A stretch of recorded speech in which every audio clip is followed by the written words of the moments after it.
Umaga po sa lahat. Ang ibang lingkod ay dito po sa Airport Road, corner of Rojas Boulevard. So, yan po ang LRT papuntang Las Piñas. So, ito mga kaibigan, maulan. Subalit, hindi naman masyadong malakas ang hangin dahil pwede pa gumamit ng payong. Ito po ay ang Rojas Boulevard. Maraming niyog. Napakaganda pala talaga ang niyog ng kaibigan. Alaala ko naman yung niyog namin po dun sa province na tutuwad pa po kayo bago kumuha ng bukod.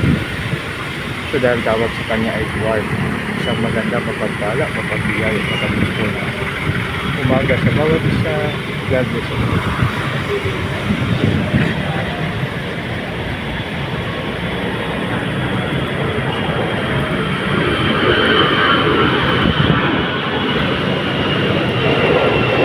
Malakas na ang hangin.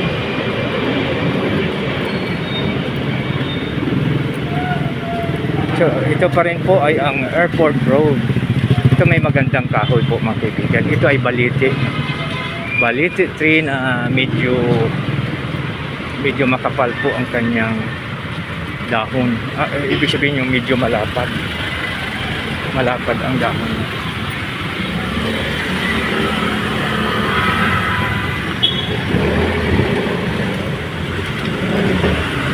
So, medyo traffic dito sa Airport Road. Subalit, mag-unawaan lang siya, mag-intindihan. Dahil may panahon para sa lahat na kahit anong traffic, ang mahalaga ay moving siya. Moving mga kaibigan. So, yan. So, moving na. Siyempre, may panahon na mag-stop. Then, after stopping, of course, moving. Kaya ingat din sa mga naglalakad dahil minsan nagmamadali ang driver.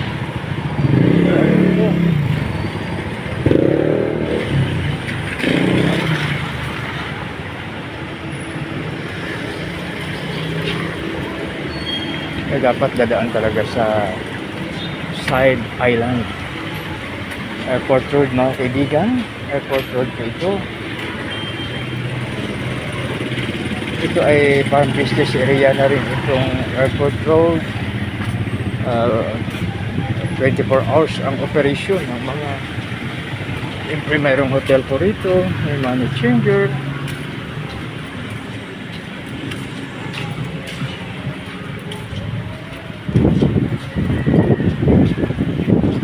Ito mga kaibigan ay Lieutenant Garcia Street.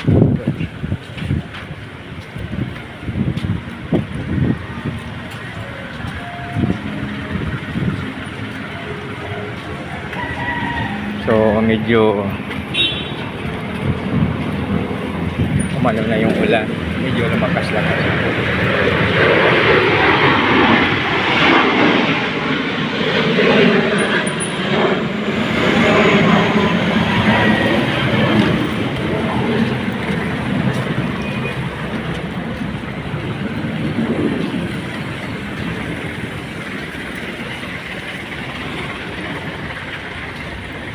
Alam mo minsan mga kaibigan, parang maganda rin maganda rin po sa ulan, lumakad sa ilalim ng ulan.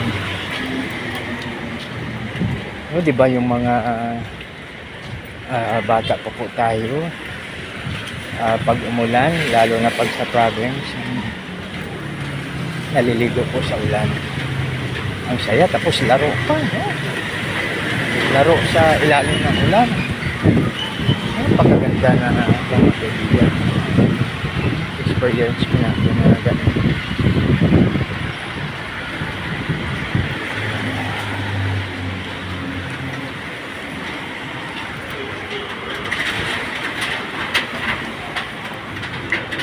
Yan, grabe ang ulan. Pero sabi ng driver, Friday daw darating ang malakas na ulan sa Metro Manila.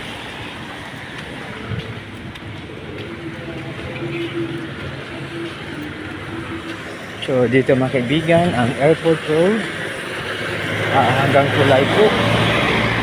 Tapos doon sa harap naman ng domestic ay domestic road.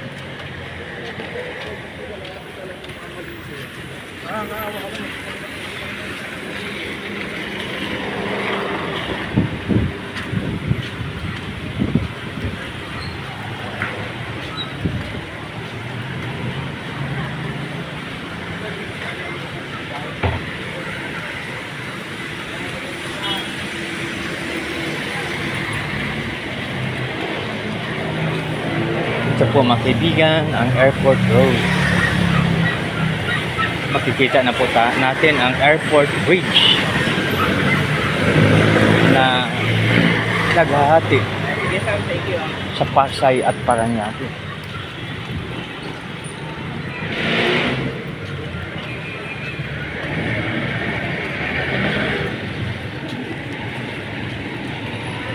Kaya maganda ang LGU ng lugar po na ito dahil tinamnan nila ng kahoy sa gilid ng kalsada.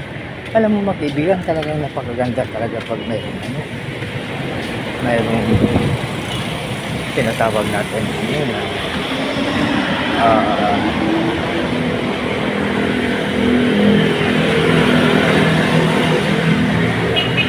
yan, airport road dito.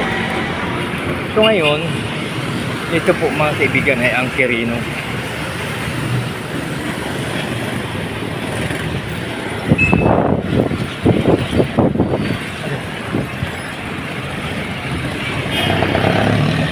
Ito naman po ay ang Quirino Avenue.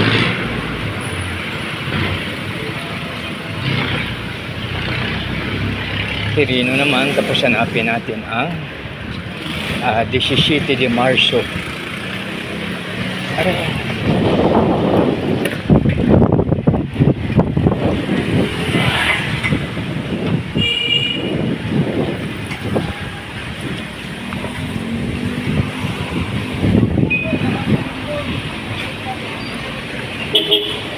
Kaya kailangan talaga yung tinatawag natin na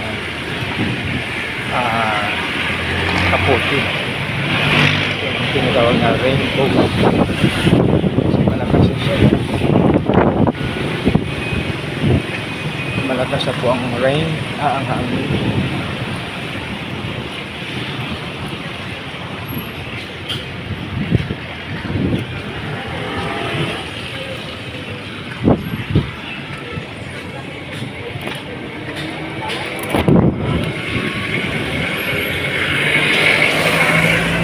God bless us all.